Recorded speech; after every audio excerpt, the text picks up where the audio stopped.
The debt's not going up at 2% or 3%. The debt's going up 8, 9, 10% or more. The U.S. had a $1 trillion baseline budget deficit, $1 trillion per year deficit for fiscal 2020 pre-pandemic. The Congress threw $3 trillion of emergency aid on top of that. And I'm not even criticizing all those programs. I mean, the payroll protection plan loans, the extended unemployment benefits, the increased unemployment benefits. Imagine where we'd be if we hadn't done that.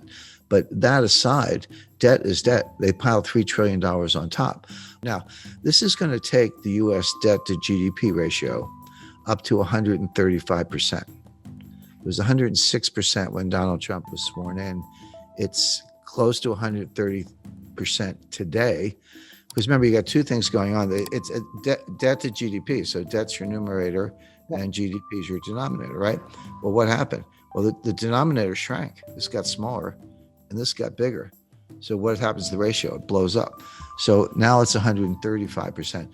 If you get the laws of economics right, which is not easy because most economists don't, but if you get them right, it's really a reflection of human nature. I mean, what is an economy other than all the people in the economy starting businesses, buying, selling, traveling, providing goods and services, et cetera.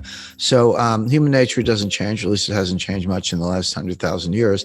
So the fundamental laws of economics don't change either, but circumstances change, facts change, and that's important. Now, to answer your question, Kerry, you're right. There is a school of thought, a growing one, an influential one, that the debt doesn't matter. It's like, well, wait a second. So what? So the debt to GDP ratio went to 135%, which it did. Who cares? Well, what's wrong with it? 180%. We got issues. We got problems. Print up the money and monetize the debt and spend it and keep going. What is the problem?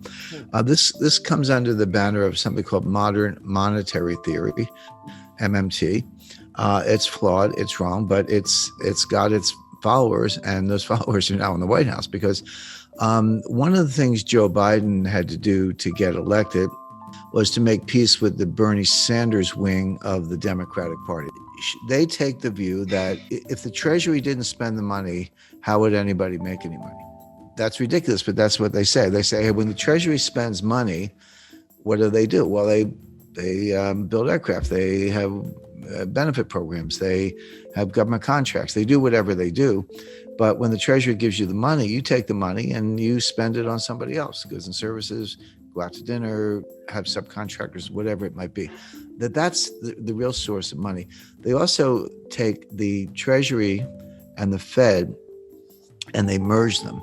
Now, that's not legally the case. The Treasury and the Fed are separate institutions. The Treasury is just part of the executive branch, and the Fed is an independent agency. And the Federal Reserve banks are actually privately owned. A lot of people know, some people know that, some people don't, but the Federal Reserve banks are privately owned by banks in the districts, so Citibank, Bank of America, et cetera.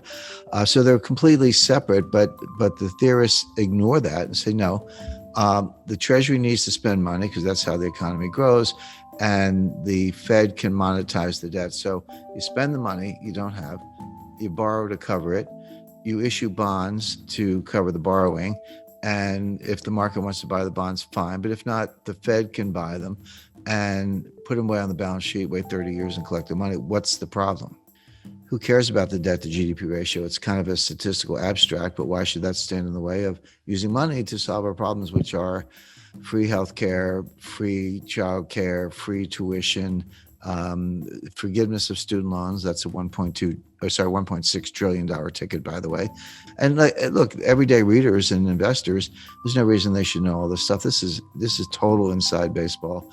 You have to be a geek like me to kind of keep up with it, but it's all coming. But what that means is we're going to test the Rogoff-Reinhardt thesis. Now, let me just take a minute to explain that. Up to a certain debt to GDP ratio, there is a Keynesian multiplier greater than 1. So the classic example is the UK was in a depression before the rest of the world. They have been hit pretty hard before the Wall Street crash. People aren't spending, they're saving. It's the liquidity trap. So if you get money, you pay down debt. When you don't have any debt, you put it in the bank. Whatever you do, you don't spend it. You hoard cash. Or people were buying gold. They were accused of hoarding gold, et cetera. But what they weren't doing was spending. And there was a lack of aggregate demand, and the banks were not lending. So so Keynes said, well, if everyday people won't do it, the government must. The government can borrow, the government can spend. And what they discovered was that if you borrow $1 and spend $1, you can get $1.50 of GDP. Now, there's a separate debate as to whether that's actually incremental or whether you're just pulling growth forward. But so what? Even if you are pulling growth forward, maybe that's what you need to do when you're in a liquidity trap. But there's a problem. He called it the general theory of employment, interest, and money. But it was actually a special theory. I think he had a little Einstein in me because of the general theory of relativity. But it's actually a special theory, which means it's a theory that works in a set of circumstances, a set of conditions. The conditions where it works are you're either in a recession or just coming out of one. You have excess capacity and labor and industrial capacity, and you have very little debt. In those circumstances, you can borrow $1, spend $1, and get more than $1 GDP. The problem is that extra GDP you get for the borrow and spend, it goes down as the debt to GDP ratio goes up. What Reinhardt and Rogoff discovered is that at 90%, you go through the looking glass. Your payoff is now less than $1. You borrow $1, you spend $1, and you only get 90 cents of GDP or 95 cents, et cetera. So now, not only are you not getting your dollar's worth for the borrowed dollar or something more, which you did at lower levels, you're getting less than $1. So now what's happening? You're borrowing $1, you're spending $1, you're not getting $1 of GDP, but you are getting $1 of debt, which means your debt to GDP ratio is going up and the 90% is getting worse. And I just mentioned the United States is at 135%. So here are your two competing schools. There's the Keynesian multiplier and creating aggregate demand with government debt, and the Reinhardt-Rogoff, more than a thesis, I would say powerful evidence that beyond 90%, it doesn't work. It goes under less than 1 on the one hand.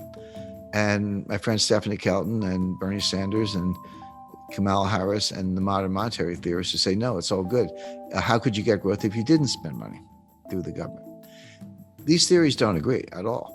We're going to find out which ones work. I'll give away the answer, which is that Reinhardt and Rogoff have it right. Keynes had it right up to a point. Reinhardt and Rogoff discovered that critical threshold, that whether you want to call it tipping point or phase transition, or which physicists call it or whatever.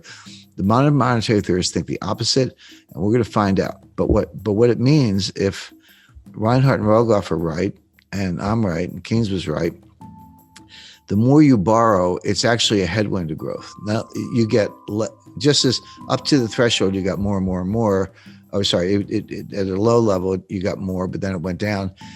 But it's like any diminishing marginal return. You know, the curve starts very steeply, you get a lot of payoff, then it flattens out, then it goes down, but it's still positive. But at some point, it goes below the zero line and your marginal return is negative. And that's where we are.